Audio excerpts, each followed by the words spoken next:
Good afternoon, everybody. Welcome to Painted Dog TV. I don't know if you can see me right now. I'm doing my thing, everybody. Just busy following up on some leopard tracks. Good to have you all with us. Very excited to be back out on this incredible reserve again. We had an absolutely exceptional afternoon yesterday. Had to cut our drive short because a massive thunderstorm, electrical thunderstorm, interrupted us while we were viewing the 2 male cheetah that had just killed an impala on the airstrip right outside camp, which was just mind-blowing, the whole thing. I mean, we found them sleeping on the fence line, followed them, they got up and they just immediately went into hunt mode, and we watched them run after an impala ram. We didn't see the actual takedown, but then eventually found one of the male cheetah feeding on the carcass, and eventually his brother met up with him and they finished the whole thing up. But it was insane, and this massive electrical storm around us. So a very crazy afternoon yesterday. Let's see what this afternoon's going to bring us. So as I was saying, folks, I had some male leopard tracks a little bit further back, which I was looking for up here. Can't see his tracks anymore, but interestingly enough there are a set of female leopard tracks crossing the road here. So I think what we'll do is we'll actually head down the direction the female's headed and just see if we don't get lucky. You never know, these two leopards might be together. But yeah, very excited to have you all with us, and very excited that there's a bit of cloud cover that's just rolled in because it's another scorcher out here. Incredibly hot week for us here on the Rietspruit Game Reserve. Temperatures averaging around 38 degrees Celsius. Very toasty indeed. Right, let's rock and roll.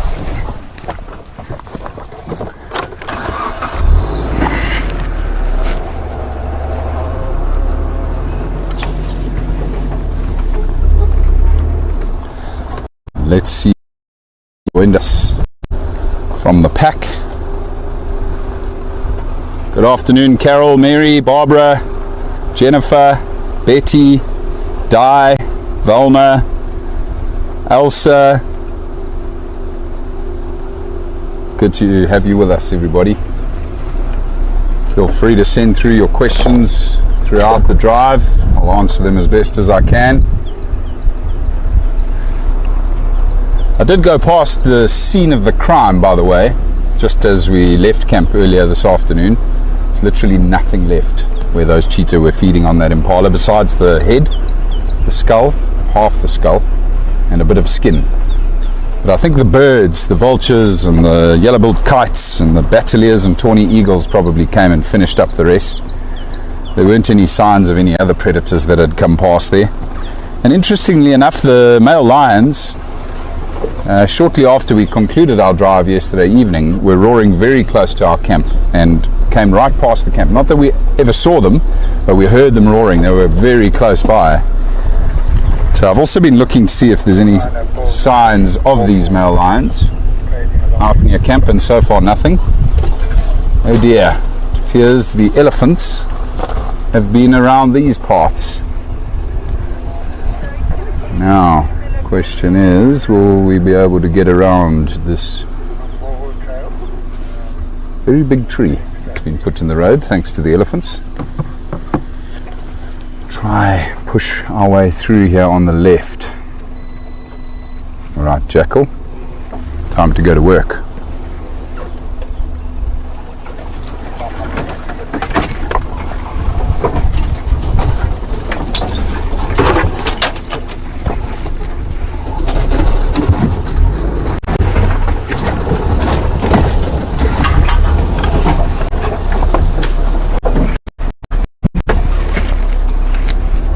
Job well done.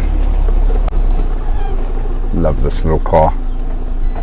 Love it so much that I went out and bought myself one, which is now my daily commute. So I practically live in a Suzuki Jimny now. It's pretty cool. Amazing little car. Very capable machine.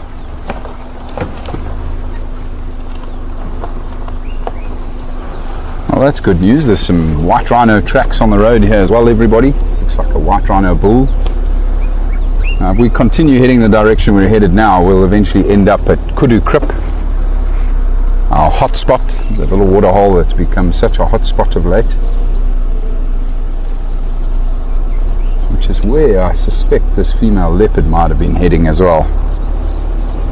Not seeing tracks of the leopards anymore, so they may have deviated and gone into the blocks. Classic leopard behavior, but anyway, we'll keep going. Who knows what we might discover out here this afternoon.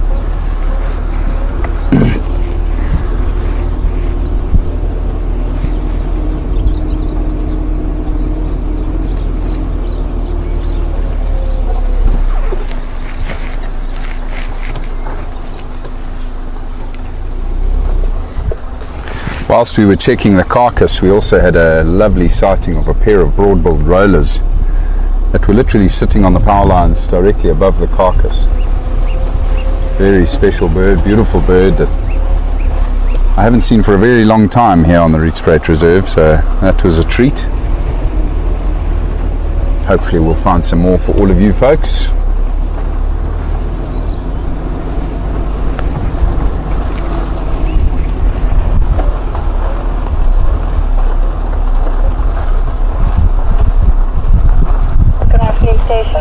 Jetco mobile on Hippos, stand by.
Amazing how dense the vegetation has become here on the Rietspruit now with the recent rains.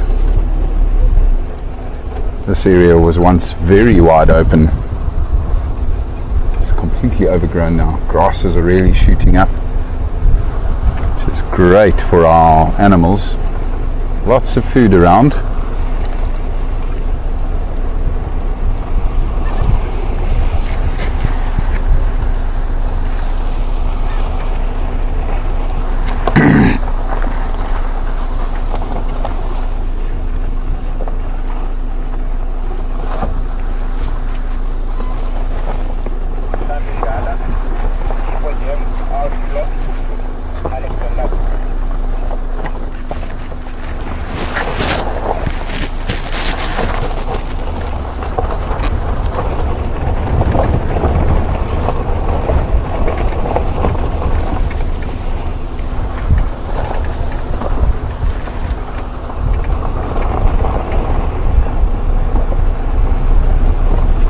Sounds like I've just been listening to the radio that the injured male lion has separated from his brothers again. They've found him right up in the most northern part of the reserve, northern parts of Ledwood. He's on his own at the moment. Let his brothers go off and do their patrol.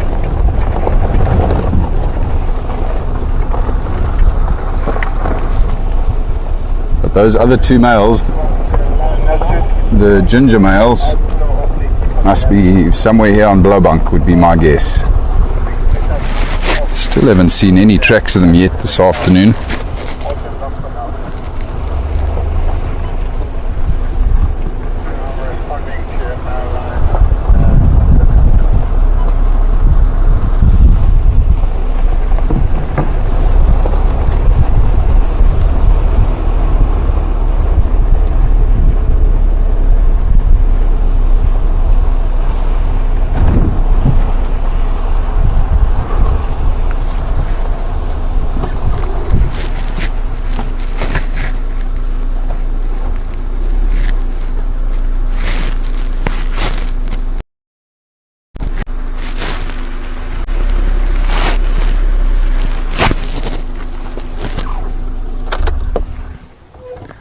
want to quickly hop off the vehicle, everybody, and just have a look. There's a very interesting set of tracks.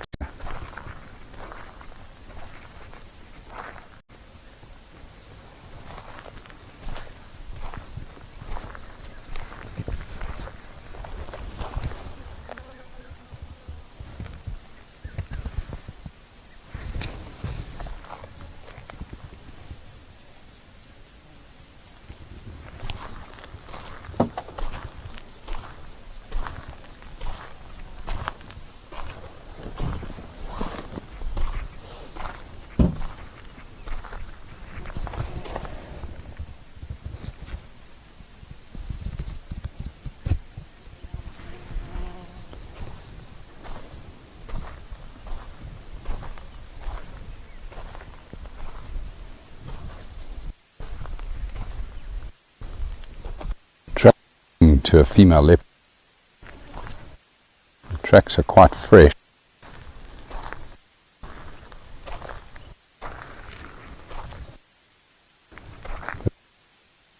There was a drag mark at first, but I think might have been the leopards. It's not something they usually do.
I'm still not convinced this leopard would have dragged her tail on the road here, so she might have been carrying something with her, something small.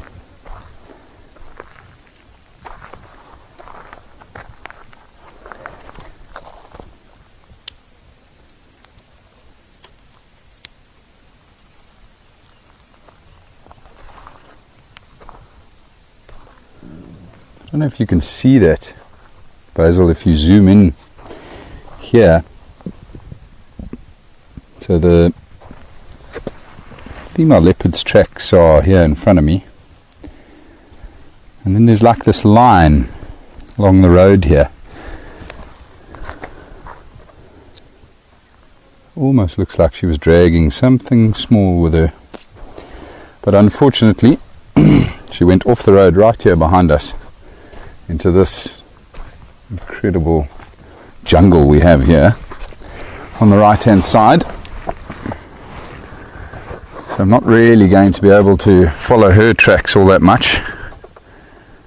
And when she goes through here, she goes towards Leopard Dam. So what I'll do is I'm just going to circle round that way. We'll go past Leopard Dam late in the drive. You never know, we might get lucky with her there. But I first will head down to Kudu Krip, see if we don't get lucky with whatever might be drinking there, and then we'll go past Leopard Dam after that.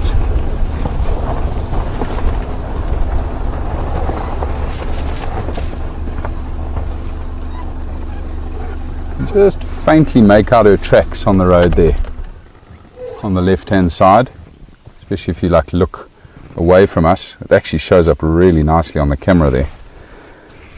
You can see where that female leopard walked up the road there, going obviously the opposite direction.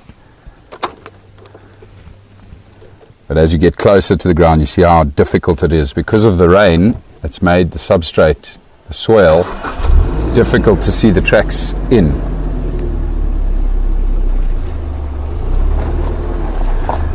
Now, you never know, I could be wrong. Maybe she wasn't dragging anything at all. Maybe the line that I've been seeing was created by ants. Often when ants walk along the road, you know, when you find a procession of ants, particularly the Matabele ants, they can make quite a thick trail, a thick track on the road. Those hissing ants.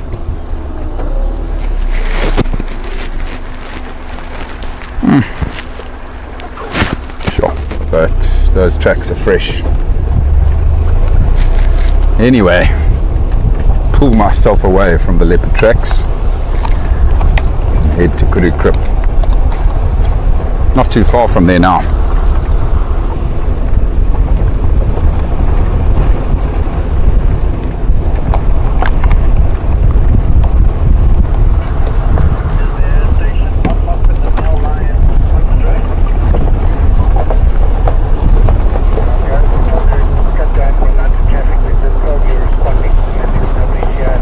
Carol, I've just read your comment about seeing the first baby impala, but we haven't seen Woodland's kingfisher yet. That's correct. I would love to find that this afternoon.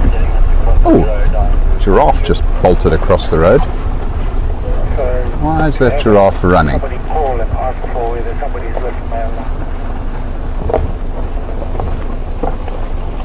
suppose it is possible, of course, that we spooked that giraffe. Giraffe's just about disappeared. I know, giraffe's still here.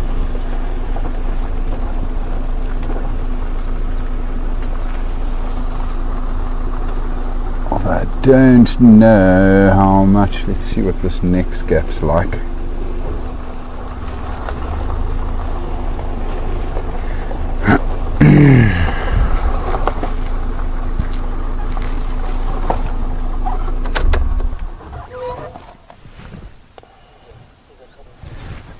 Can you get her there, Basil?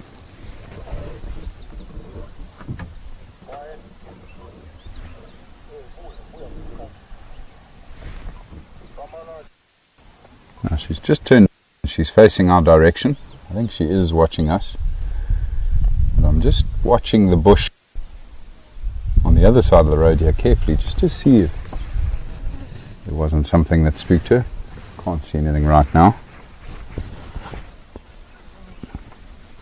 She actually blends in quite well there, doesn't she?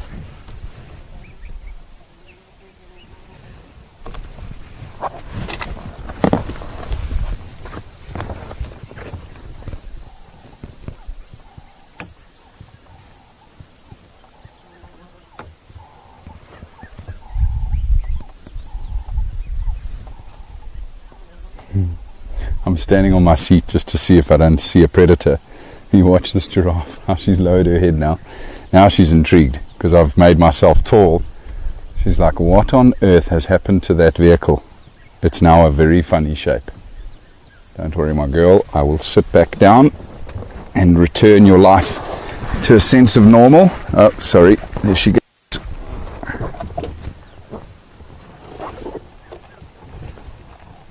Wonderful. Alrighty then, carrying on. Don't see anything else, but lovely to have seen that giraffe.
quickly have a look for tracks here.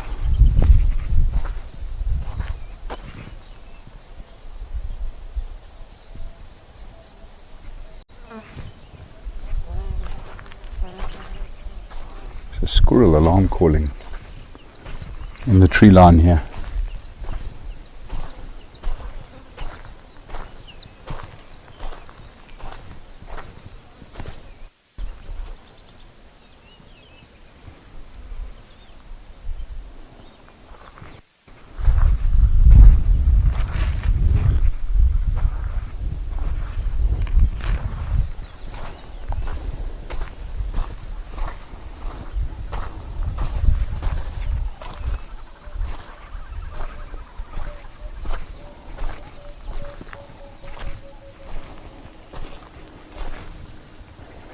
That leopard walked straight up here. She came all the way up the road here. So she's come straight from Kudu Krip, this female leopard, which is not surprising. Brent found her here a couple days back. She regularly comes to drink at this little waterhole. But she's done that already today, and then, as we said before, she's possibly headed off towards a leopard dump in search of prey. Possibly even in search of that male leopard.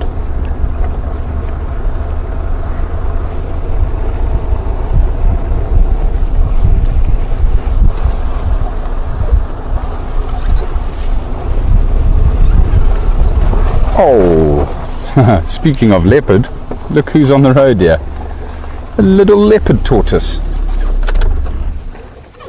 Oh man, that is beautiful.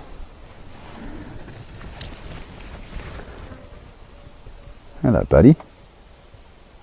Have you also just come from the water? Possibly.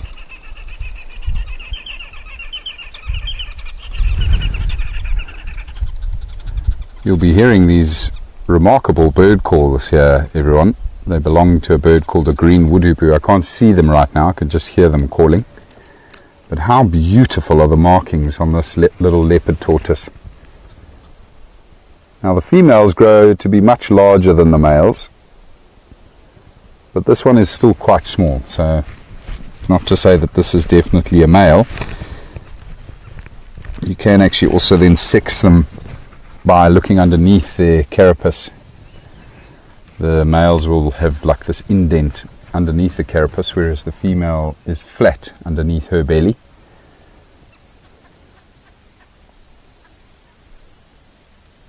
Obviously a little bit spooked by our presence, this young tortoise.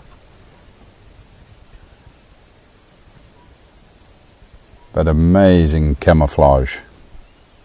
That shell is just brilliant.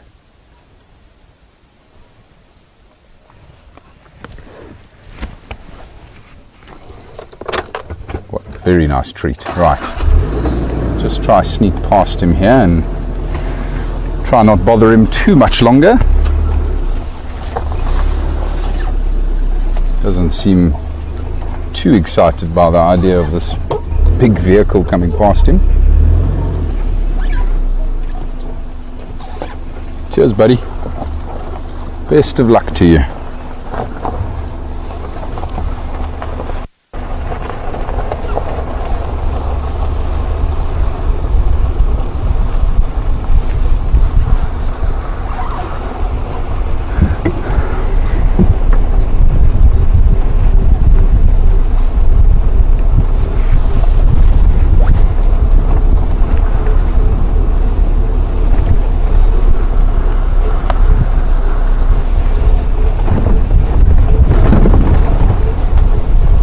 Alrighty, next stop,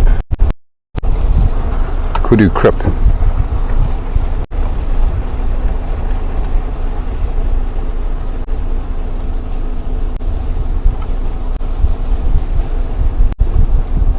Didn't see anything big at first glance. Male lion tracks.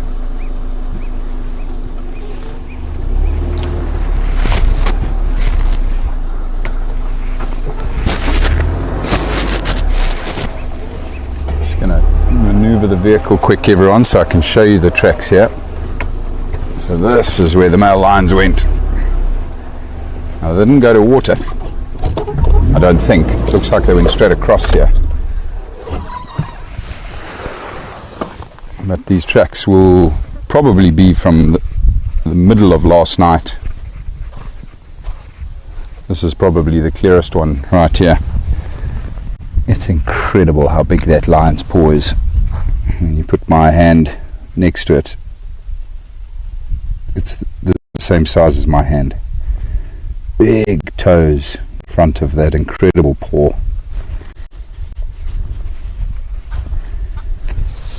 So going that direction, these male lions would have then headed straight up towards Boskamp, one of their favourite spots. They often drink just outside that little bush camp, and we often find them sleeping up there as well. Just going to quickly go past Kudu Krip here, just see if they didn't turn that way. Otherwise then we might head up towards Boskamp.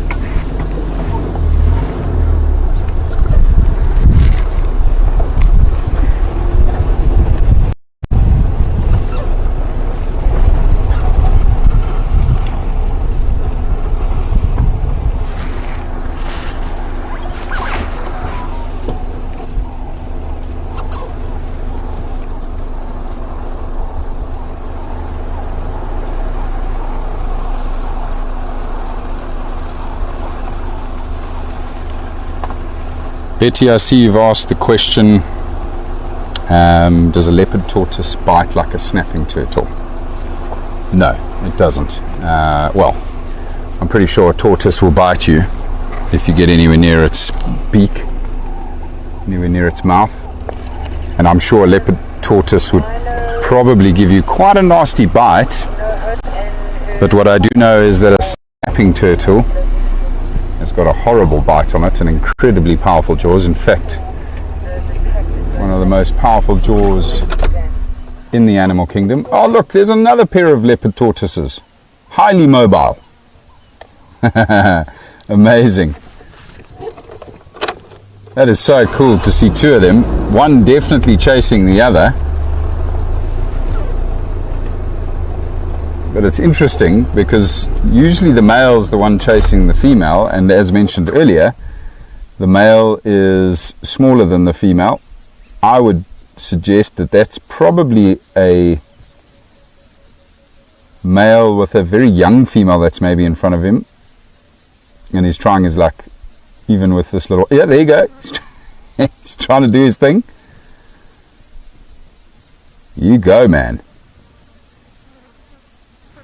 Unbelievable. Just want to go an inch forward here. Basil's got this log in the way here. Look at that, guys. That's crazy. What a phenomenal sighting. Oh my word. Now the male tortoise will actually start hissing when he gets on the back of a female. Gets very excited. That's quite a funny sound to hear. But that is a very small female. I don't know. Let's actually do a little bit more research in terms of reproduction, at what age they can start reproducing. That's unbelievable. Obviously not very easy for a tortoise to get on top of another tortoise. That shell is incredibly slippery, and of course it has those little ridges, which makes life quite difficult. Oh, but she didn't like it. She's off to the races again. Unreal. Let's just go back a bit, see if we can capture them when they go past here again.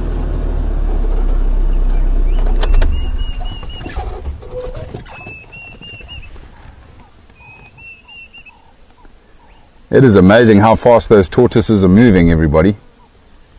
They can actually produce a speed if they want to.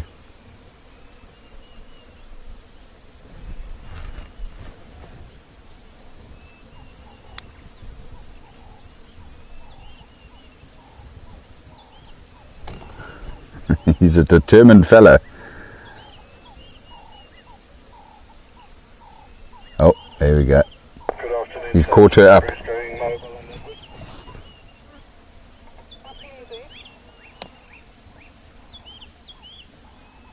Crazy.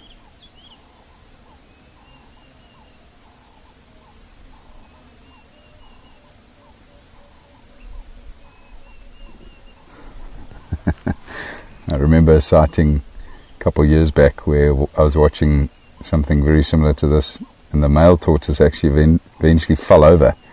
He rolled off of her back onto his side and he got upended. And he was stranded, quite stranded. We watched him for about 5 minutes trying to get himself upright again. And he couldn't get it right. The female tortoise had moved off entirely, and we sat there and watched this poor male tortoise stranded on his back. He'd actually fallen into like a little eroded gully, which is why he was struggling. So I eventually had to rescue the poor fellow after his sexual failure. But we righted the ship and he was off on his way, and I presume tried to go find the female again, but we lost sight of them. Absolutely amazing.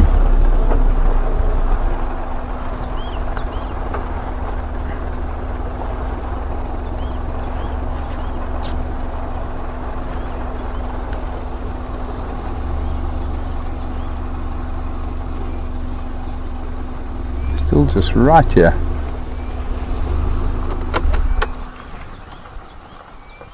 Shame they've frozen now because of us, I think. There you go.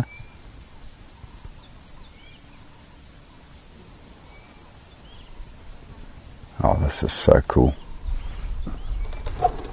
Right, I'm going to try and get one last look, everybody, before leaving them in peace, because we definitely are going to unsettle them a bit being this close.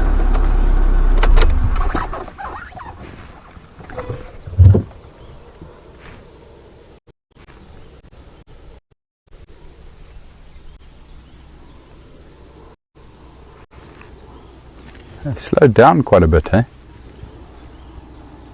Could be because of us. Right, let's leave them be. That was amazing. 3 tortoises in the space of 5 minutes and a mating pair. Unbelievable.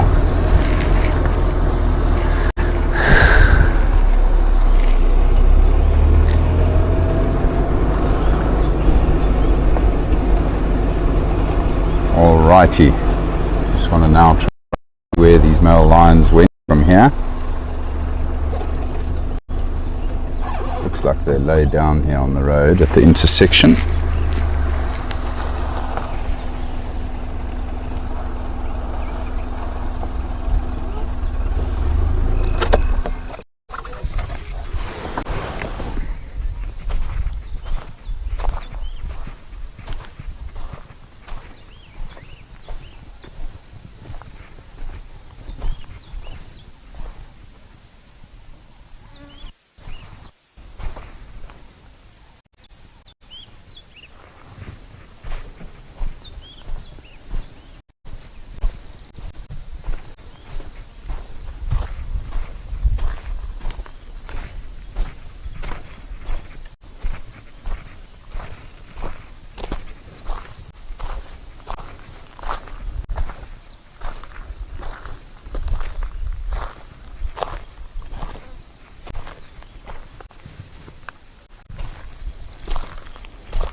Very interesting. The male lions did come here, but there's a set of wildebeest tracks that took off speed.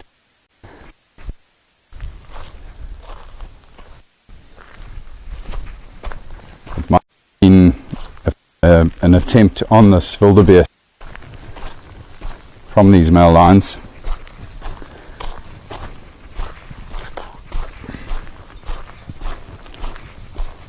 But they definitely continued along the road there.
Good afternoon, Michael. Good to have you with us, sir.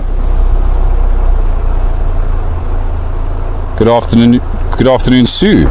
Lovely to have you with us as well. Busy tracking some male lions that walked up this way sometime last night by the looks of things.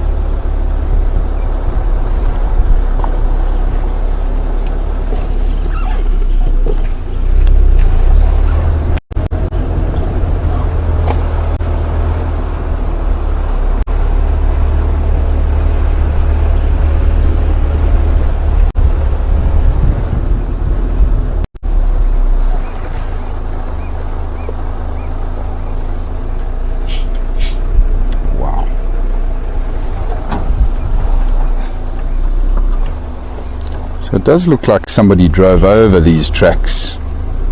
Just going to inquire now on the radio if somebody else might be tracking the lions.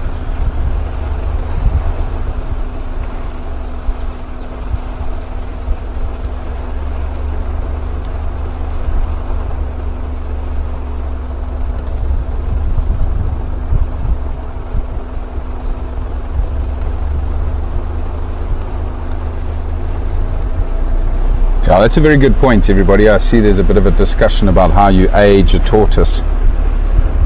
Heck if I know. Scutes definitely are one way of doing it, but it must be quite difficult to work it out, I reckon. We of course know that those leopard tortoises can live quite a long life. Upwards of 40 years.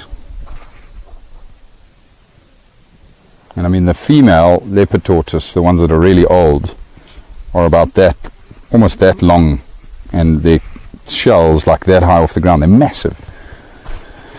But it's not often you'll find them living that long. You know, as they grow bigger, it's easier for predators to find them. Good afternoon, Connie. Welcome. Lovely to have you with us. Busy looking for some male lions that walked up the road here. Got some tracks on the road here, but tracks do look like from early last night. But you never know, they might have killed just up the road or lay down close by.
Stations. I've been off my vehicle for a while. Have there been any updates the last 15 minutes?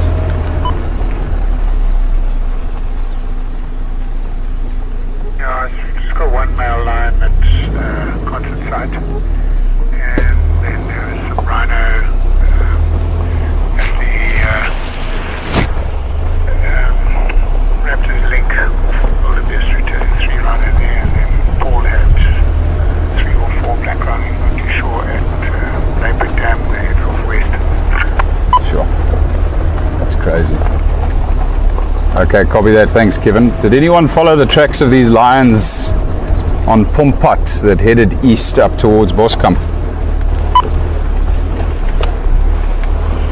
Not that I'm aware of this morning, and I didn't hear them at all this morning. We're approaching Hippos Dam to the licenses. We're about 5 minutes away. Copy. Thanks, Kevin. That's insane. Just asking for updates on the radio now, everybody, and just hearing that someone's just had a sighting of 3, maybe 4, they're not entirely sure, black rhino at Leopard Dam. This is just unreal.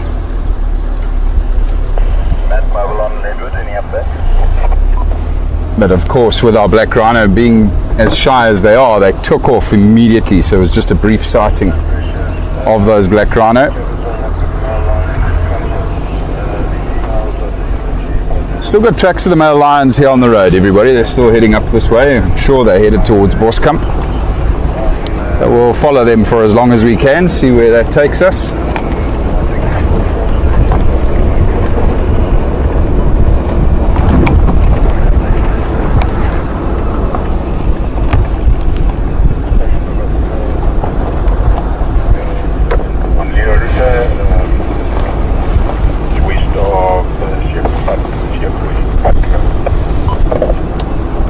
Sorry, Simon, what have you got there? The big bull elephant. Copy, thanks. Wait, Michael Simon? Yeah, I just got past going down. I'll double back on because of the sun. I'm going to have to see you. Just turn around and go back.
These male lions may have even ended up going past the wild dogs in the boma, everybody, which of course is also very close here to Boskamp.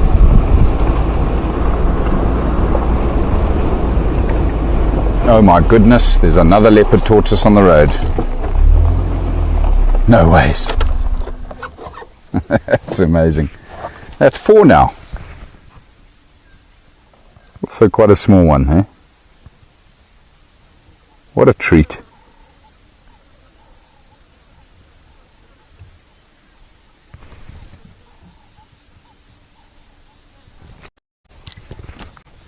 We're being spoilt with these guys. Very cool. It's wonderful to see such a healthy population of them, and of course, usually when you see tortoises moving around, there's rain coming. Very dependent on water, these little leopard tortoises.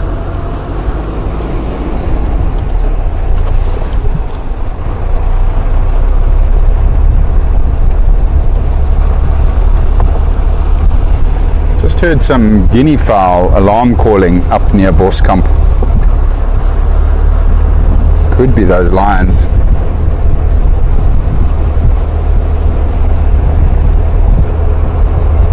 Quickly go have a look up there. National last cruise there, male lambs. I would like to respond in the next few minutes.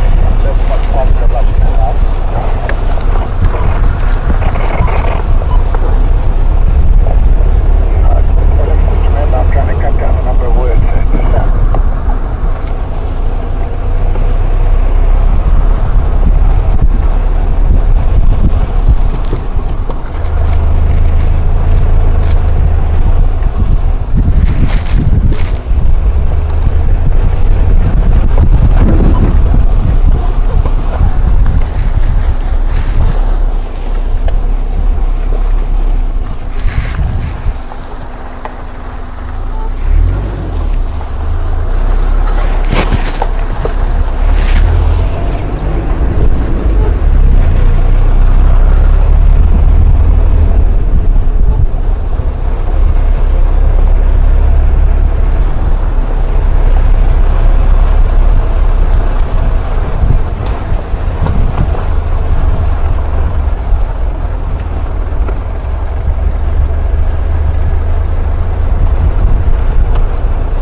Mary, that's a good question.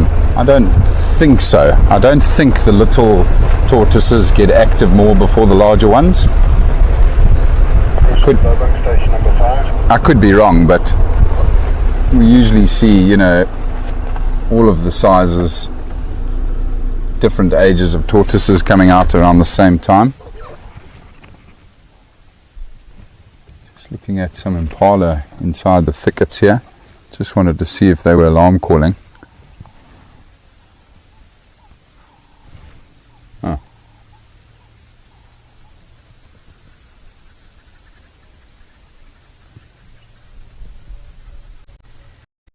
There was one alarm calling now. Huh, never mind. It's a male rutting.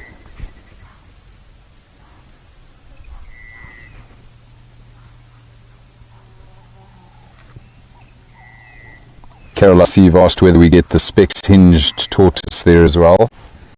Yes, we do. I haven't seen one in a very long time, but they're definitely around.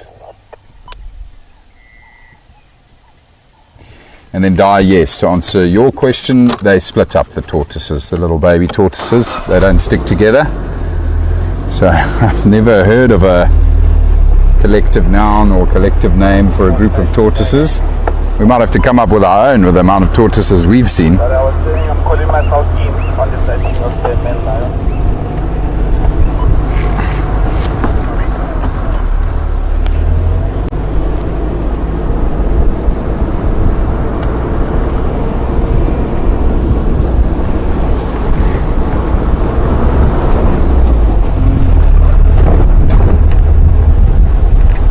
There's a good chance those male lions could be here around the camp, but I'm just going to quickly stop in at the wild dog boma here, everybody, and just see if we don't get lucky with the boys.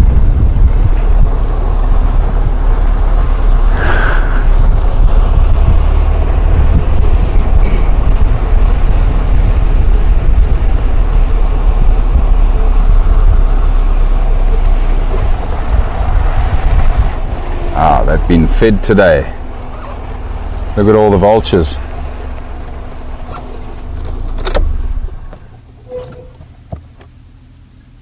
Big group of vultures up in the tree in the center of the boma here, everybody. It's awesome to see. There's white-backed vultures up there and a hooded vulture, which is slightly over to the left. I'll just move a little bit more forward so that we can see that. You'll very quickly notice the hooded vulture. It's got a very narrow beak in comparison to the white-backed. It's the one on the far left there, Basil. It's actually lowered its head now. It's probably just busy preening itself.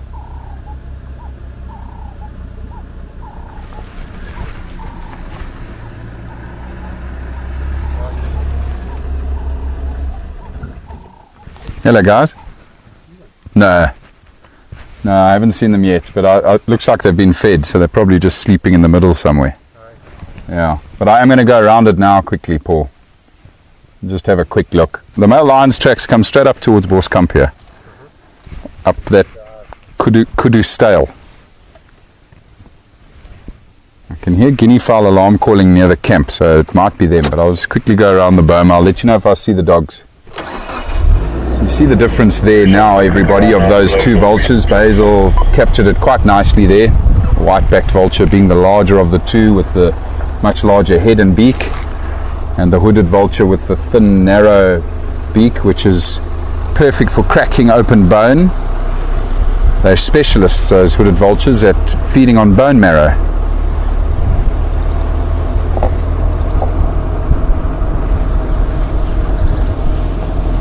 Cool. There's a lot of stink coming out from this boma at the moment. The dogs certainly got fed today. You might have heard me just chatting to one of my friends, Poole, who's here with us behind me. I can still hear those guinea fowl alarm calling near the camp, so I want to get there quickly. We'll quickly go around the boma perimeter and see if we don't get lucky with the dogs, otherwise head back to the guinea fowl. Smell is now mobile. You went through the block in a three direction of the start for you. Living area.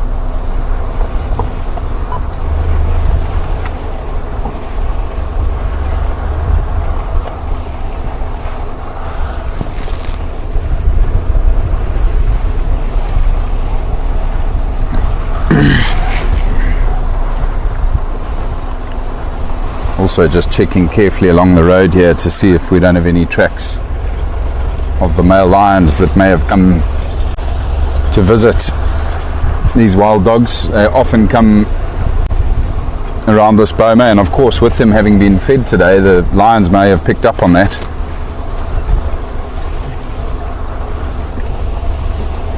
They'll often spot the vultures landing and then come trotting in here.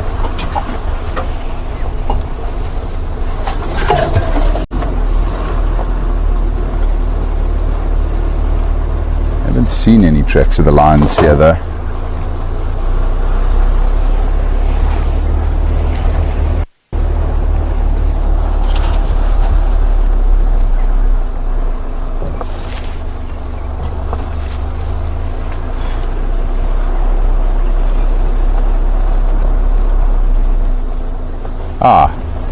I can see a wild dog.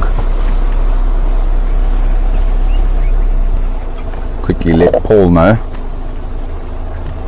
Paul for Gareth. Oh, shush radio. There's another wild dog right here. A fat and happy one.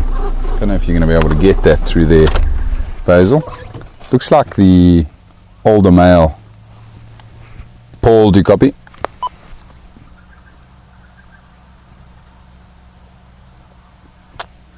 Oh, that's wonderful. You can see that dog's mouth is wide open. That'll probably be a combination of a good feed. Oh, that's the dog which we removed the leg from. Oh, I'm glad he lay down. He's doing really well. Fit and healthy. That's the dog that had its leg amputated there, everybody. Just barely see its ears now, but wonderful to see him in such great condition.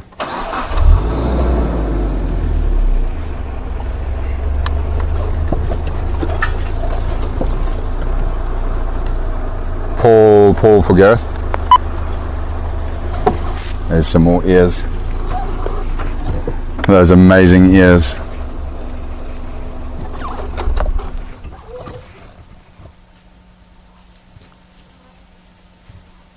Oh, what a treat. We are so privileged to have them around. And he's just laid down now, that dog. So they are fat and happy and probably just trying to deal with digesting an impala and deal with this heat, immense heat that we've had today.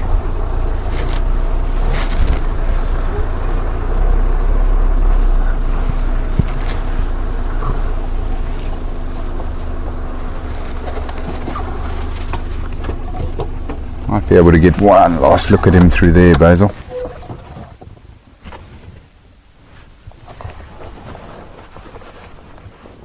One around the Poole on the Rietspruit trail.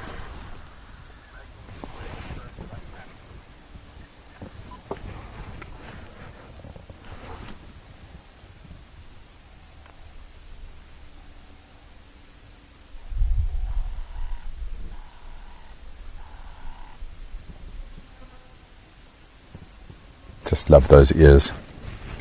Michael, I assure you I'm not ignoring your question about the map. Sorry man, I've just been obviously moving around here with the dogs. But yeah, the answer to your question is that we are unfortunately not allowed to share the maps of our reserve with anybody. And it's not that we don't trust you guys. It's just that that's our policy here, and we obviously stick to our policy that was put out on this Rietspruit Game Reserve. I'm sure you all understand it's just obviously from a poaching point of view. That's the reason we're not allowed to share maps with anyone.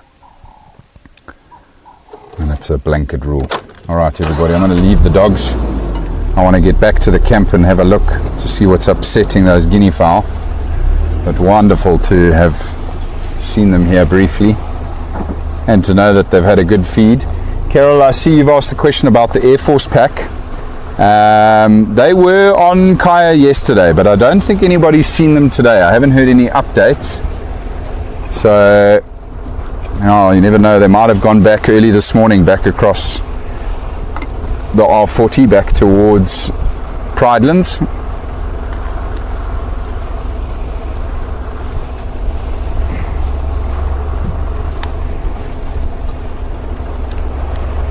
I'm leaving the predator boma. There's visual of a couple of those wild dogs on the most southern stretch of the fence near the western corner.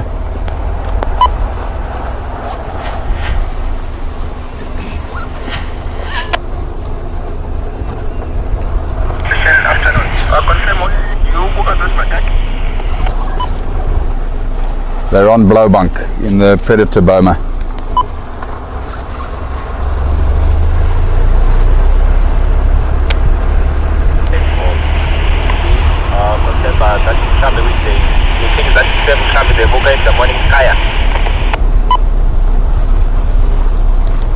No negative. These are the dogs that are inside the boma. They are inside a fenced area. It's not the same pack. Oh, okay.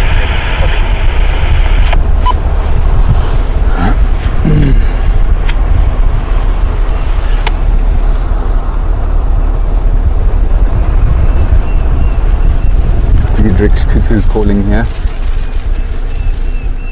It'd be wonderful if we could see that bird. Bridge leaving a lock to the right. Sounds like it's somewhere in this tall torchwood, this greenthorn, this massive tree here to the left. I'm going to roll slightly forward and see. Now, it's not easy with the light, but also the bird has got a lot of green on it. And this is a very green tree. Just quickly scan with my binoculars. They usually like to perch at the tops of the trees, especially when they're calling, making themselves visible to competition, but also visible to a mate.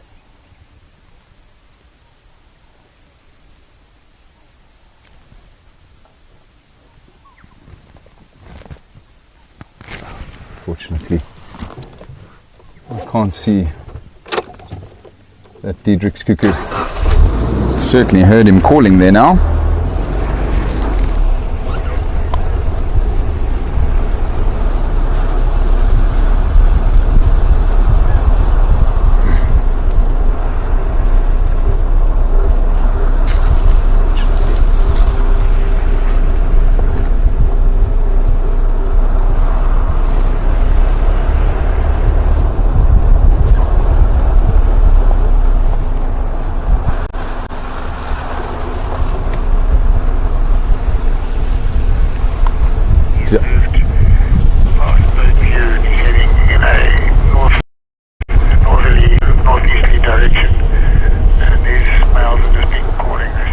they're down on Tortoise or somewhere.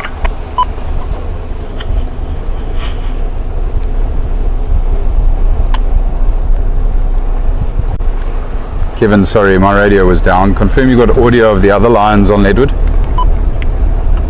they're down near Tortoise, probably near where it gets to the fence. She was. Okay, copy that, thanks. Simon, have you still got visual of that elephant bull?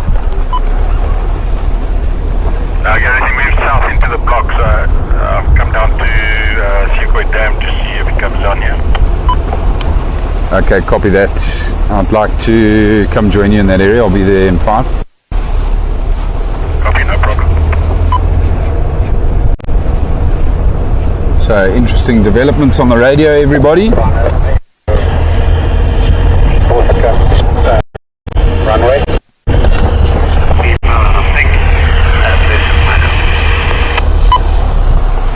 It sounds like the male lions I've been tracking have just been heard vocalizing also on Leadwood, right up in the northwestern corner of Leadwood. So they've covered massive ground overnight. We knew that those tracks we were following here were relatively old, in that they were from last night or middle of last night. There must have been something else that was disturbing these guinea fowl here. Although I now see there's some impala back there around the camp that are very relaxed. Right, everybody, going to change tact entirely. One of my good friends had a sighting of the large elephant bull just a little bit further along the road here, not too far from where we are now. They lost sight of that elephant. He was apparently heading straight down towards another one of the large water holes here called Sequoia Dam.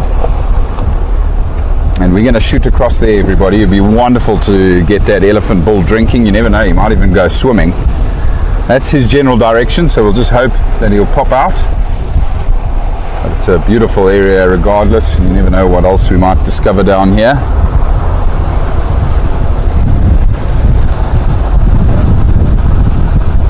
Good afternoon, Rosemary. Lovely to have you with us. It's been a beautiful afternoon so far. We're tracking some lions, but we've been told they are much further north than where we were tracking them. We're now heading towards where we're hoping to get a view of the big elephant bull, the collared bull, who is heading towards water.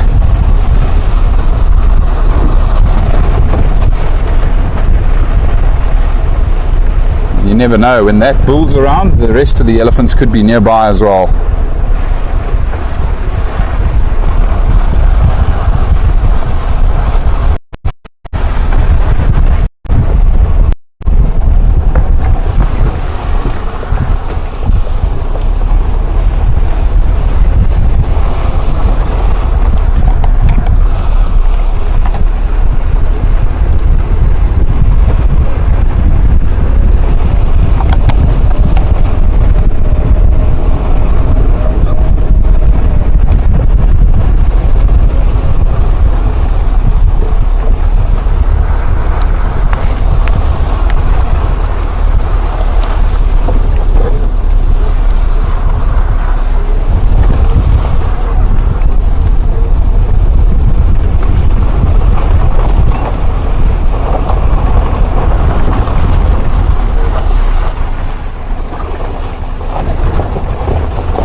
just saw the signs back here where that elephant bull was feeding.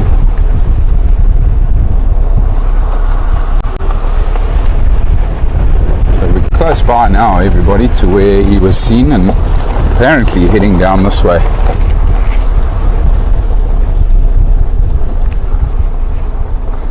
More signs on the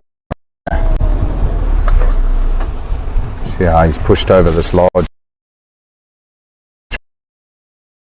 bull.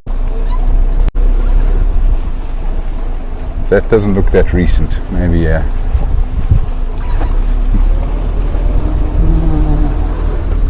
no, that's pretty good there. Just going to quickly listen here and see if I don't hear him feeding.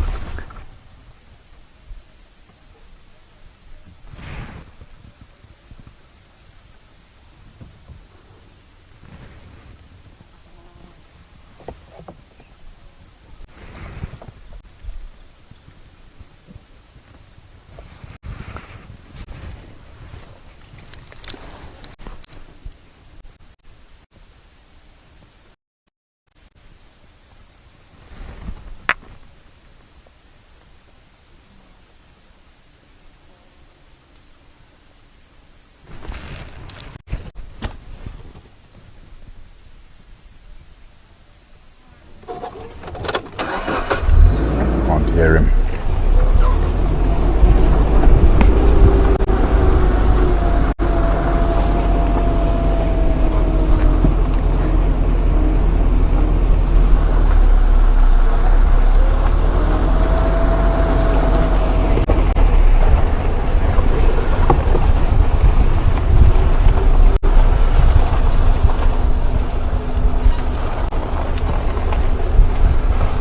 Sorry, I missed your question earlier. I see you asked, do different types of dogs take any notice of each other? Very much so.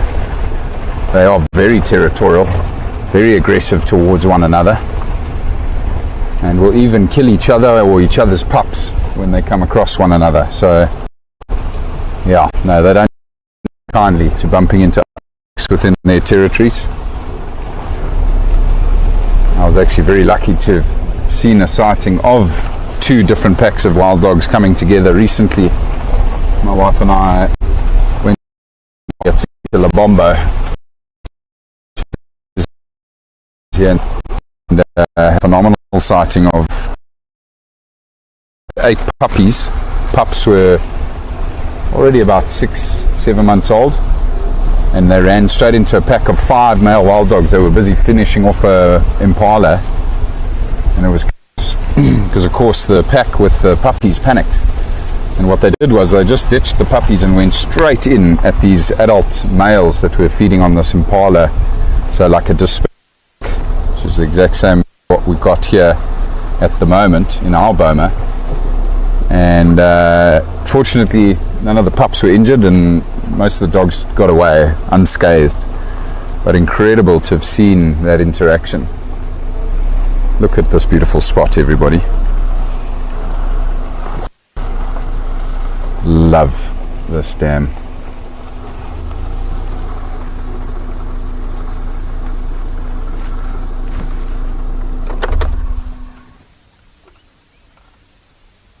Most amazing view.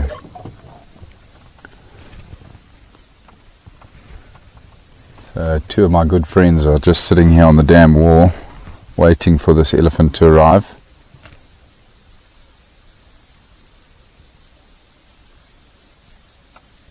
And we're going to do the same, at least for a little while, because it would just be phenomenal if he did show up here.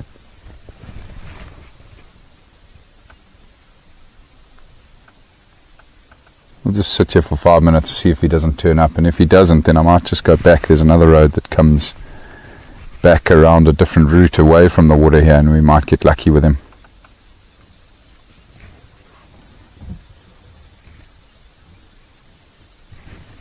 You can actually see over there on the bank of this waterhole where the elephants have been very active. You'll see where the water's been splashed up against the bank.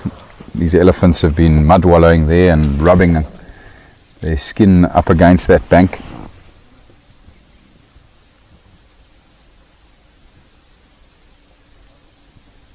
It actually looks pretty fresh and recent.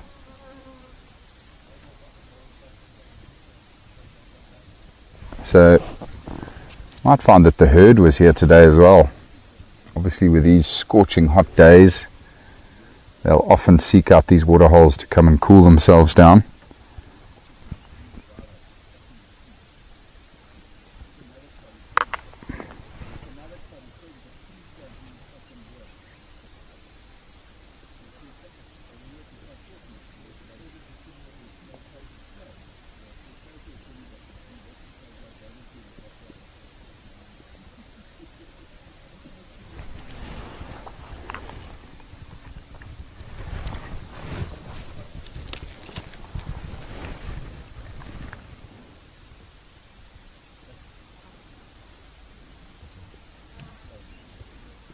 Carol, to answer your question as to how you spell the name of the dam, Siekwi, which directly translated means hippo. Siekwi is an Afrikaans word for hippo, and you spell it S-E-E-K-O-O-I,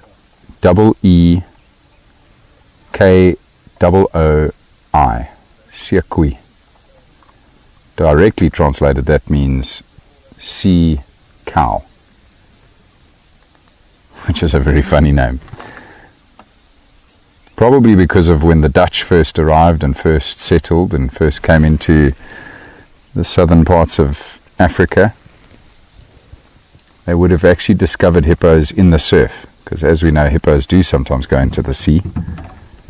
And before man had wiped out so many numbers of hippo, I would imagine there would have been lots of them along the coastlines and surfing in the sea.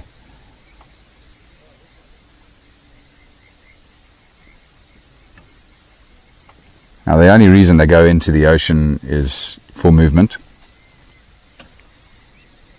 Hippos, as we know, are dependent on water because of their sensitive skin. So they would have they would have used the sea just to traverse, to move up and down along the coastline, then go up into estuaries to then go and breed and graze on the grasslands up along the edges of the estuaries.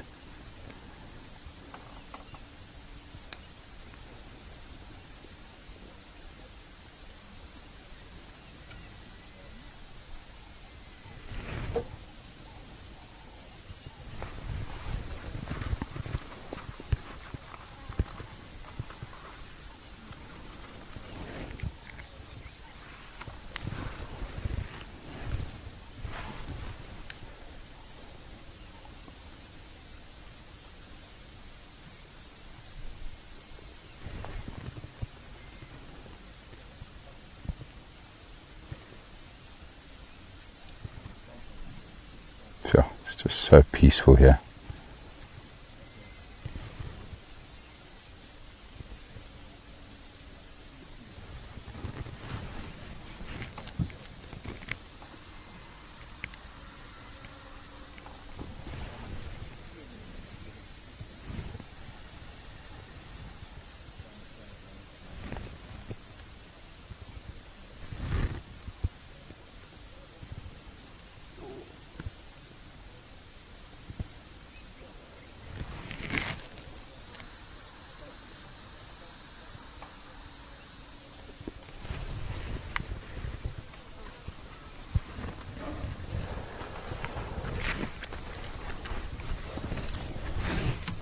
Still no sign of our elephant, however.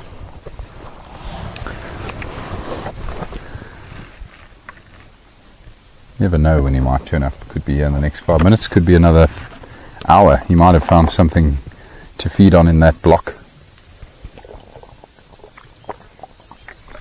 He may have also picked up on the scent or sound of the herd and maybe gone in their direction. So I think what I'm going to do, everybody, because we've got the two wonderful Simons here that are safeguarding the waterhole, that are on watch, I'm going to do a bit of a maneuver around the other side of the dam and just see if we can't find any signs of elephant up that way.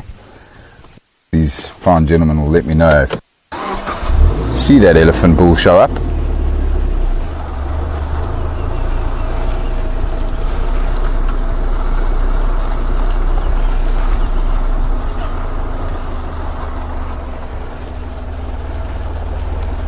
Simon? Simon?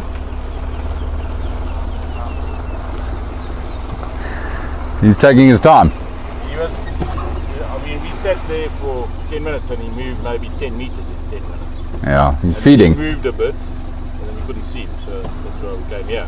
Huh. And I thought I heard the others as well. Okay. Looks like there's quite a lot of sign around here, yeah. There's about 500, from there to here must be 500 meters. Yeah. Take him a long time if he's feeding. And if he's feeding going there. I'm going to go back, guys, and go up that way. If you turn left, you know, here, Yeah. down a bit to see. Let me know if he shows up. There you go.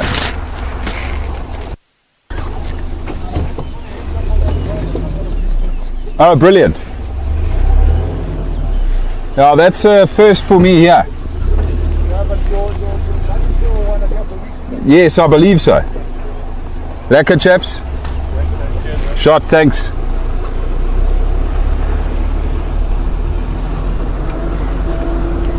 The two old timers hanging out at the dam together. What a wonderful life, everybody. Simon and Simon are both homeowners here on Leadwood, which is of course part of the Rietspruit Game Reserve. They've been here for several years. Incredible way of life.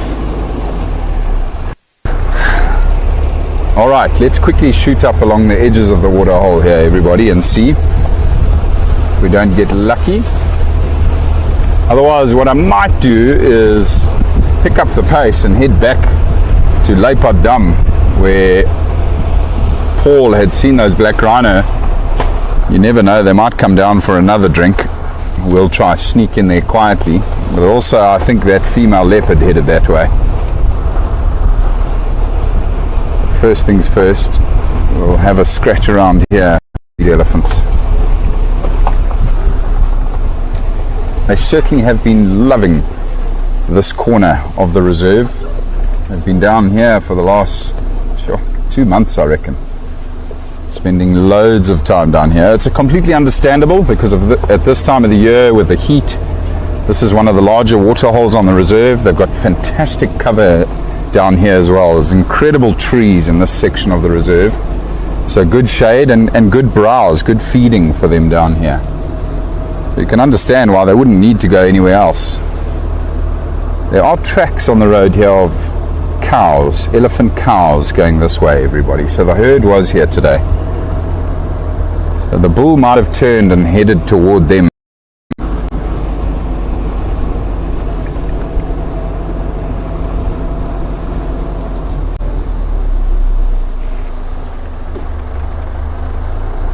Seems like it was quite early today that the herd was here.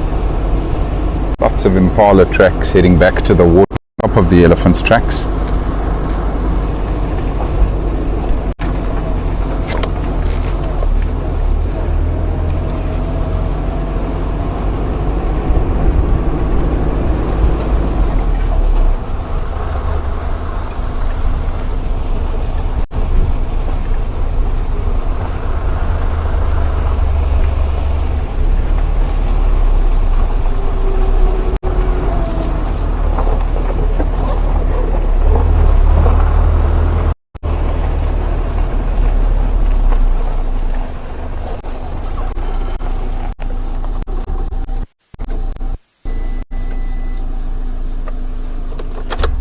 Going to stop here again briefly and see if we don't hear the elephants.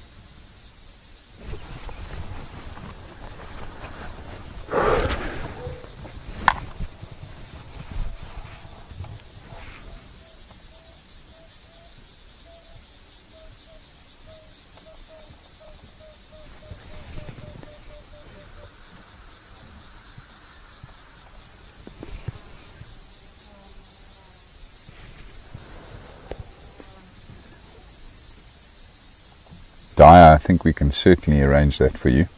Write down some of the names of the hotspots here on the Rietspruit Game Reserve.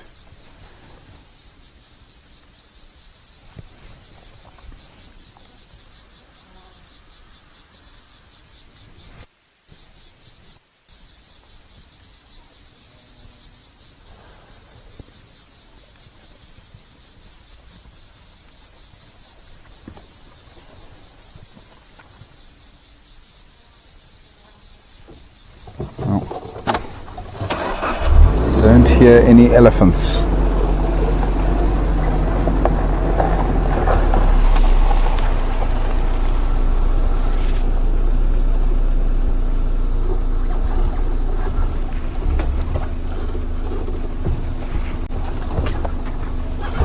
Oopsie.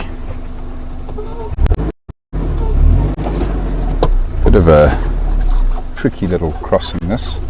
Quite heavily eroded from the rains. Oh, there we go.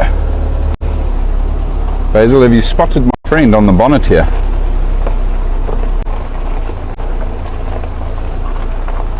We have a hitchhiker, everybody, that's managed to hop on board. Look at that.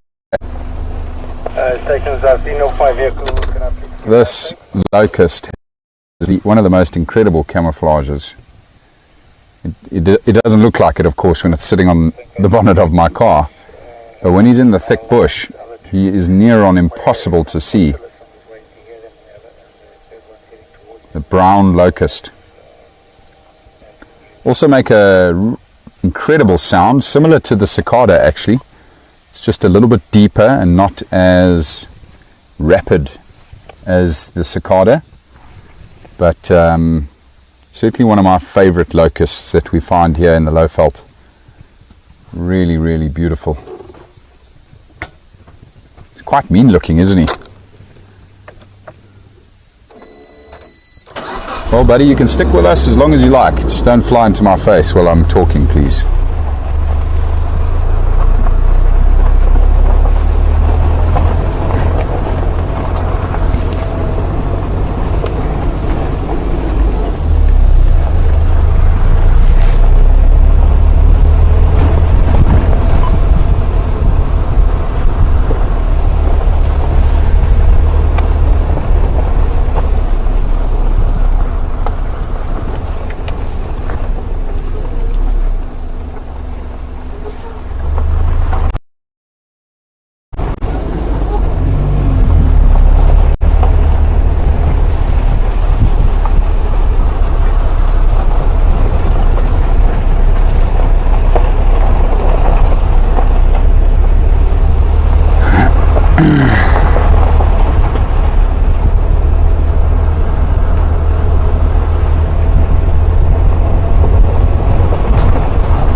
Not too sure which way those elephants went, everybody, but there's certainly no further tracks here along this road.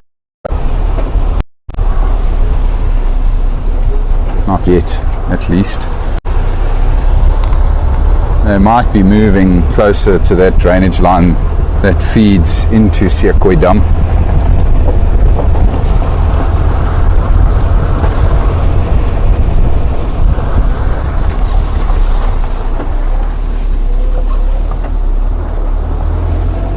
Light is also fading fast now.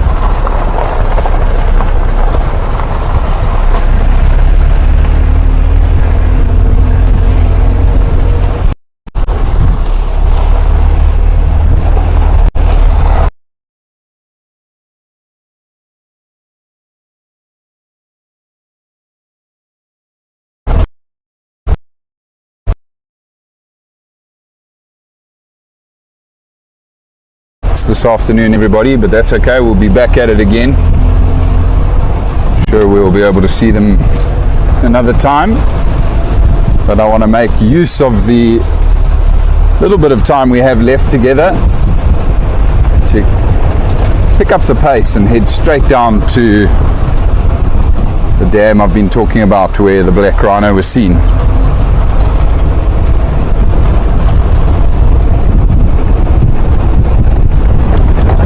See, our brown locust is still hanging on for dear life here. Being relocated.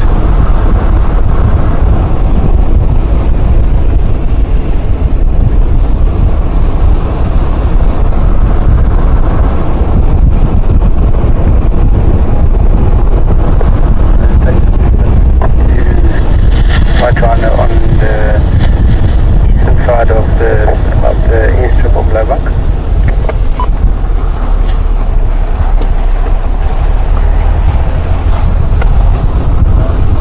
Male white rhino.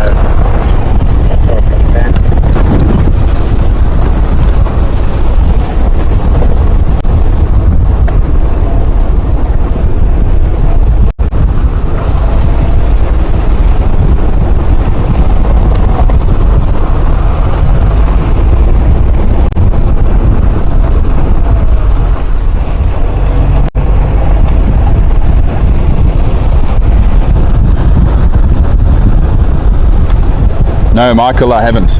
Michael's just asking whether I'd seen any barn owls of late. I haven't. I think the crew may have seen one recently. Might have heard them around our camp. But I haven't heard or seen one for a long time now. I've been seeing lots of the spotted eagle owl.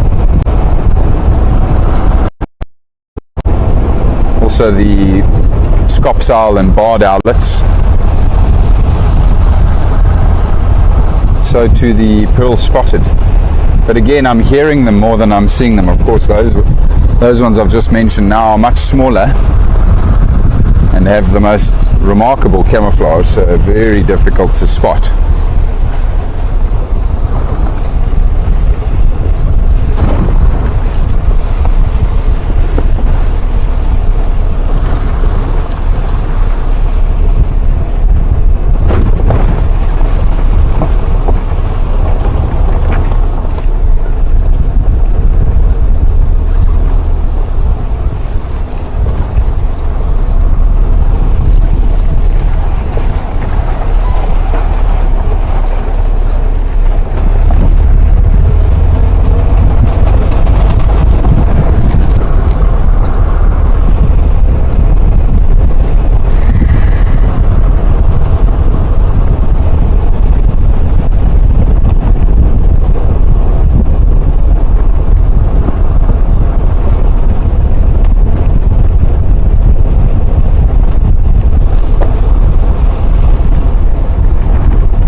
Look at that sky.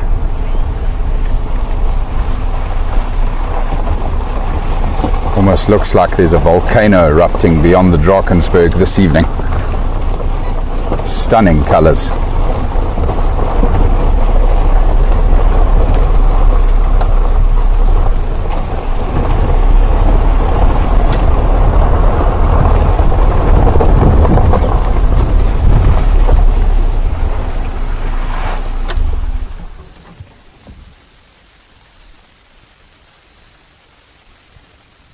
Just stopped because I thought I heard, maybe not, might have been a bird. Sounded like that high-pitched chirp of one of the cheetah.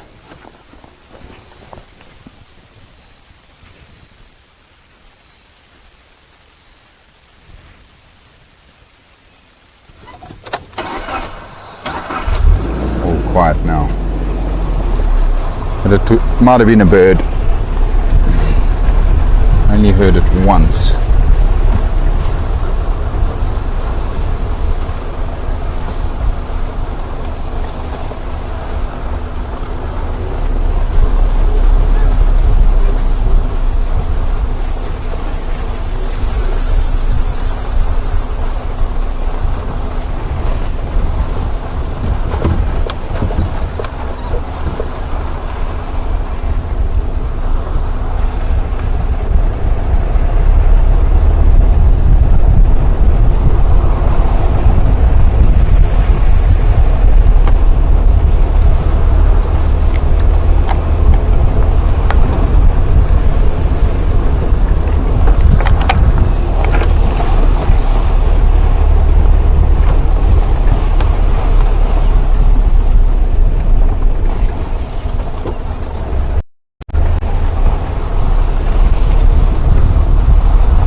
the dam. Do you read me?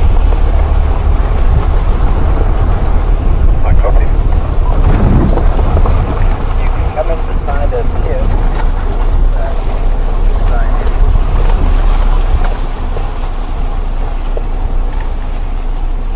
We have quite a good flying behind you. We'll stay in this position. Thank you.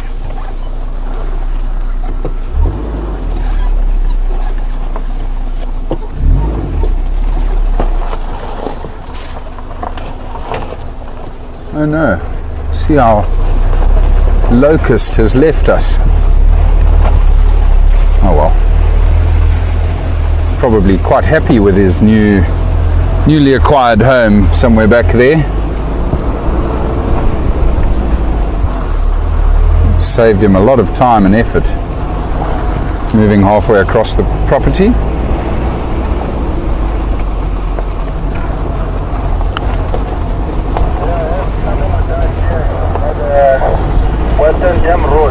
Aha, there we go, Carol. Someone's just bumped into the Air Force pack on Kai and Lowveld. Not far from the corridor that then leads onto this part of the reserve. So that pack are currently right in the eastern side of the Rietspruit Game Reserve. But it's weird, you know, they haven't ventured out across to the west at all. Probably because of all the lion activity, although I say that now, and the pride of lions are currently sitting at Hippo Dam, one of the dams there on Kai and Lowveld. But yeah, for some reason they haven't felt comfortable to come further west yet.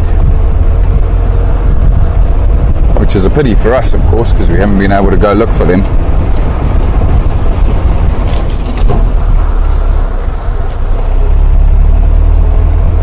But that could change tomorrow.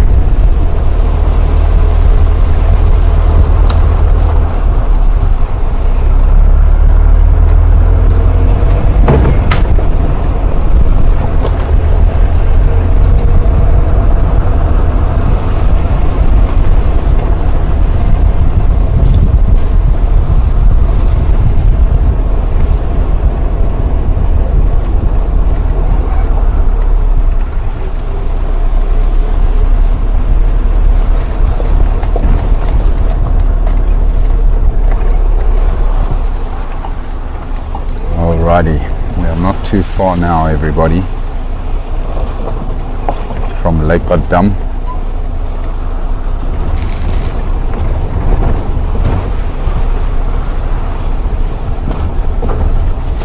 It's wonderful now that we've, shifted our game drive time slightly later in the evening. We of course now open ourselves up to hopefully some more nocturnal wildlife.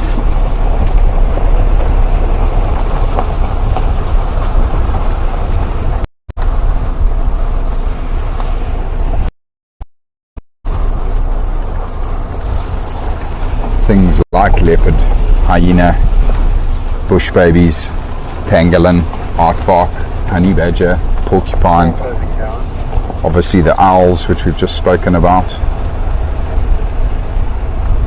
Lots of exciting stuff we can discover after dark.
Just going to try and sneak up on this waterhole as best as I can, try to be as quiet as possible.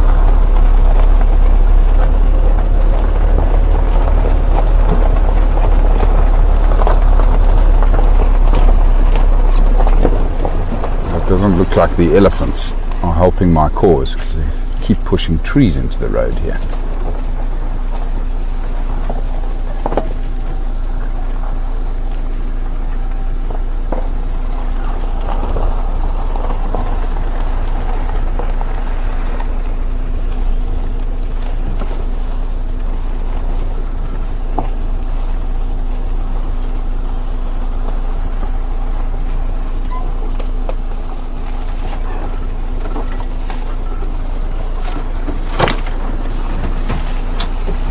Not quiet at all.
Looks like there's a hippo in the water here.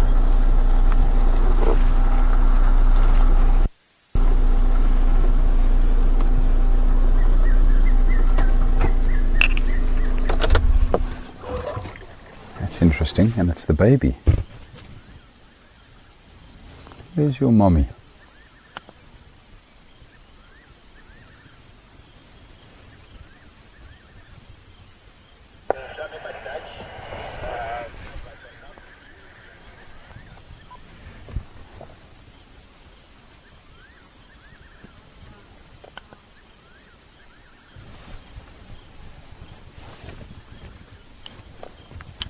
It's lovely to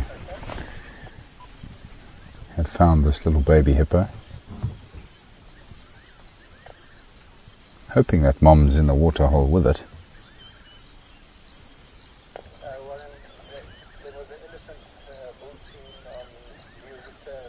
Mom may have already left the water though and might be grazing close by. Oh wow. Just seen a nightjar just dip down and have a sip of water.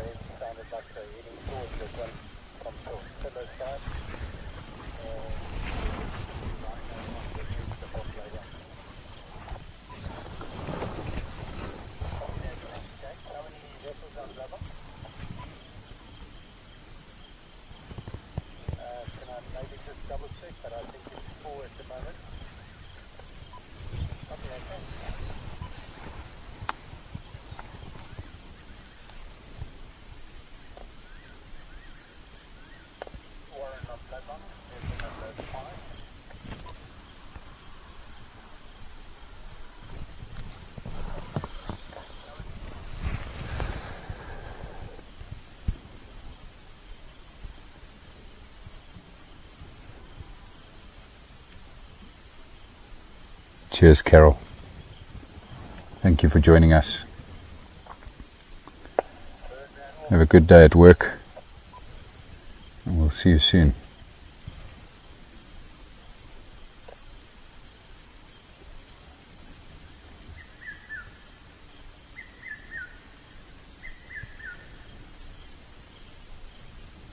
Red-chested cuckoo calling here close to the water.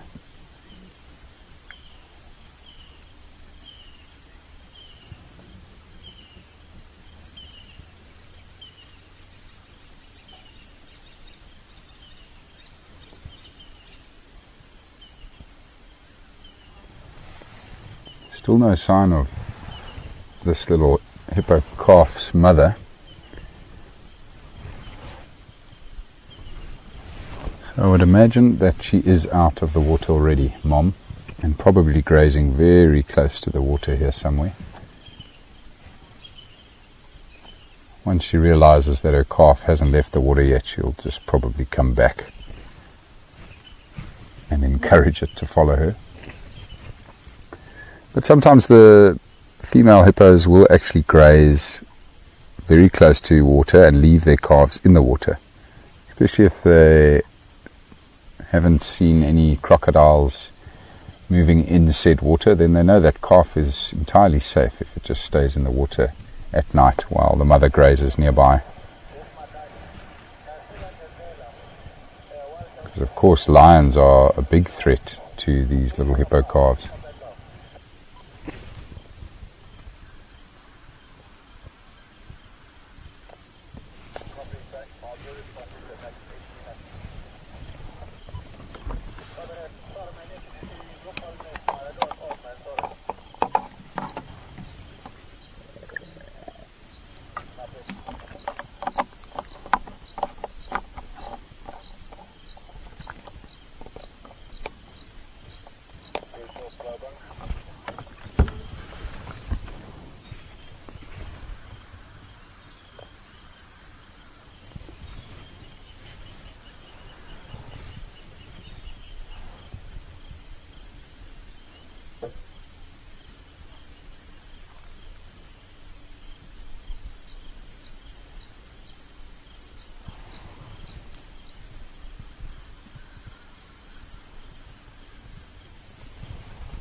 Wonderful here, incredibly peaceful. But folks, I'm going to carry on. I want to use the last 10 minutes that we have to maybe just take a slow drive away from the water here in the direction of where I think that leopard might pop out, and see if we find her and see what else we might discover in the dark. I'll leave baby hippo to wait for its mom.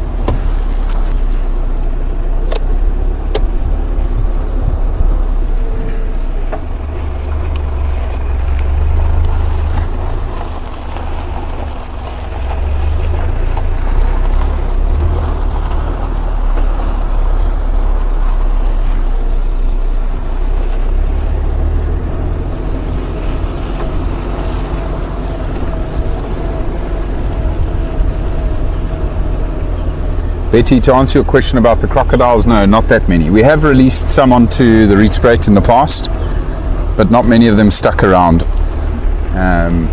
They actually went downstream in one of the rivers here, out of our reserve and into the Blader River, which is a very large permanent river that flows just probably only half a mile outside of the reserve. So understandable that these crocs opted for that deeper permanent water source. There are one or two in a very large waterhole on the eastern of the reserve on Kaya, where the lionesses are actually this evening. And there might be a small croc here and there, but none that I've seen on this side of the reserve for a long time, not since their release.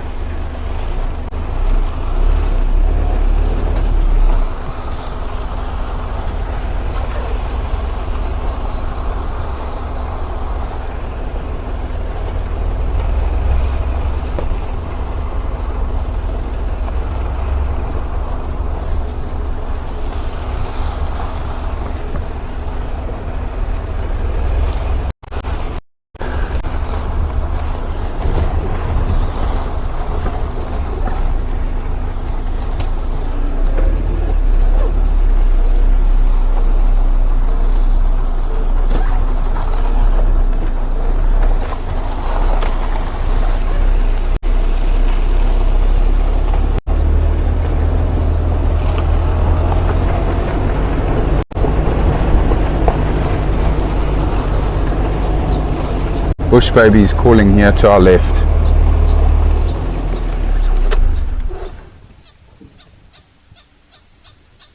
You can hear this high-pitched chirping sound. There you go. There's the bush baby. The lesser galligo, everybody. The smaller of the two species that occur here on the Rietspruit Game Reserve. Can you zoom in a bit there, Basil?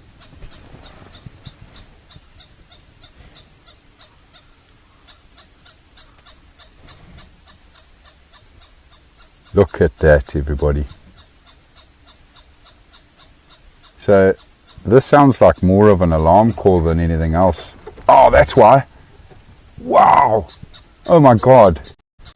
There was a steppe buzzard, everybody, that was sitting in this tree here trying to catch. Oh.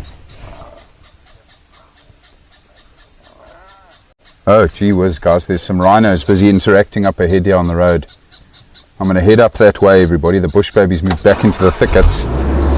There's some rhino that are busy growling up ahead on the road here. It could be the black rhino. Let's quickly go have a look here.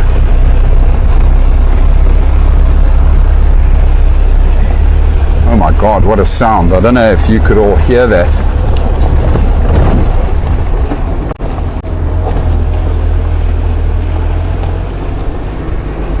Insane though, with that bush baby and that steppe buzzard trying to hunt it at night. That I've never seen before in my life. And just as I was saying, that poor little bush baby was alarm calling for something. There, took off that steppe buzzard. Crazy. Right, these rhino were somewhere very close by here. Basil, just warning you, if it is the black rhino, they might charge the vehicle. But don't worry, they will stop.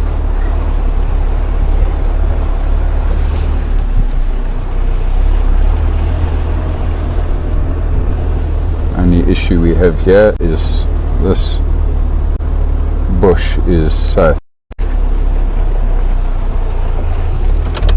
somewhere around here. No, I can hear the rhino. They're on the road up ahead. It does, however, sound like white rhino to me, everybody, now that I can hear the huffing.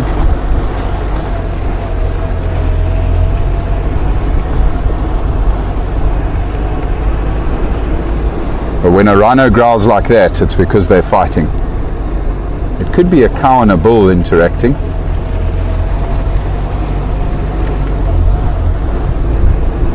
It could also be two bulls having a territorial fight.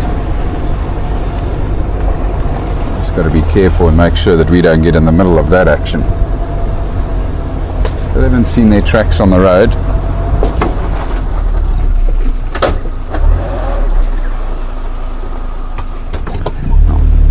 Sorry everybody, got briefly distracted there by a duiker lying down in the grass. Thought it was a leopard. Still don't see this rhino's tracks.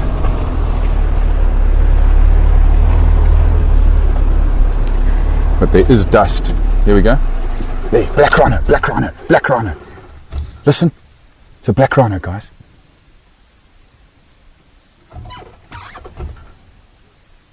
Oh my God, guys, that was a black rhino. They're still right here.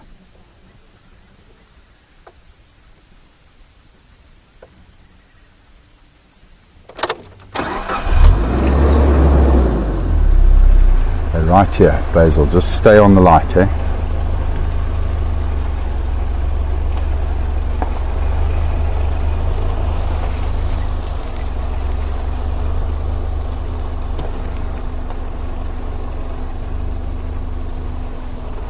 Sounded like they were moving across. The road takes a sharp bend to the left here, everybody, and I'm just going to stop up ahead here.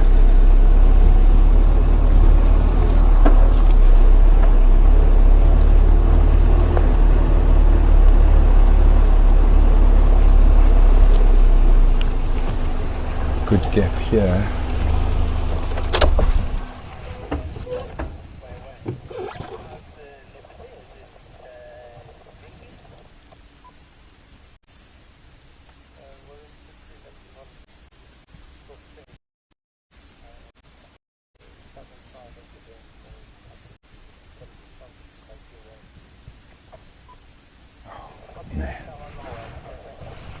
think those black rhino may have gapped it, everybody.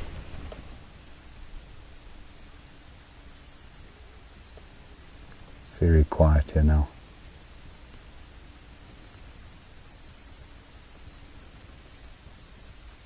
Just the most brief glimpse of that black rhino as it was running away from us.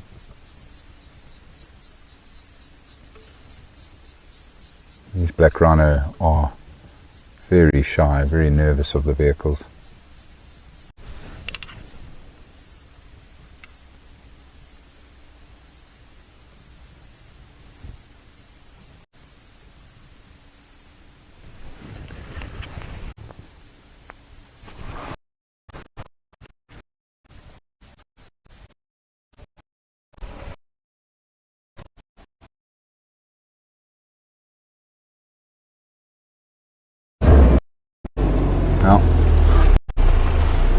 Well, that was extremely exciting.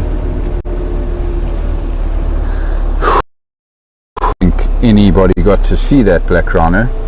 Did you see it? You got a glimpse of it, eh?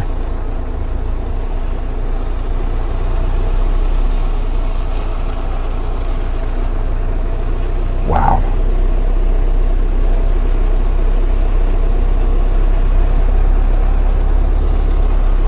Incredible.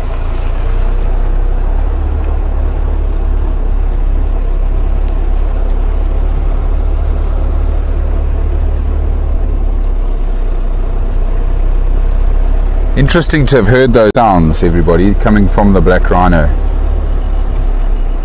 It means that you probably find the bull was getting too close to our black rhino cow here, and that's why there was the growling. It was the female, the cow, that I'd heard growling, trying to chase the bull off. That was the initial sound we heard.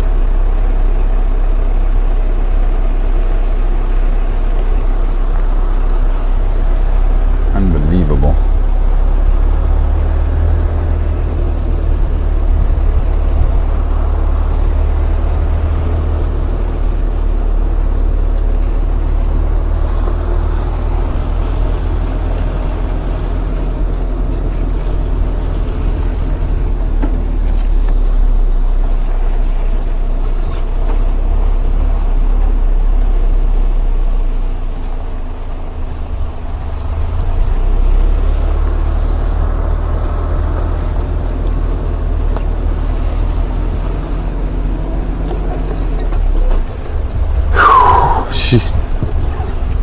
What?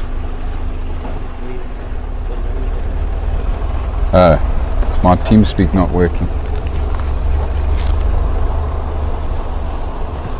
Yeah, well, you just let me know, Basil, my TeamSpeak's not working. Okay, thanks, bud. I was just going to say, everybody, that my heart is still pounding out of my chest, having briefly seen that black rhino. Obviously wish we had seen more of it, but yeah, that was pretty damn exciting and lovely to have seen that bush baby just before that moment. But that, I'm afraid, folks, is all she wrote. We have run out of time, but thank you to everybody that joined us on this evening safari. We look forward to having you all with us again tomorrow, everybody. I think Brent's on drive tomorrow afternoon, and then I'll be back with you all again on Friday. But thank you, folks. I hope you all have a wonderful evening and a wonderful day. I'll see you soon.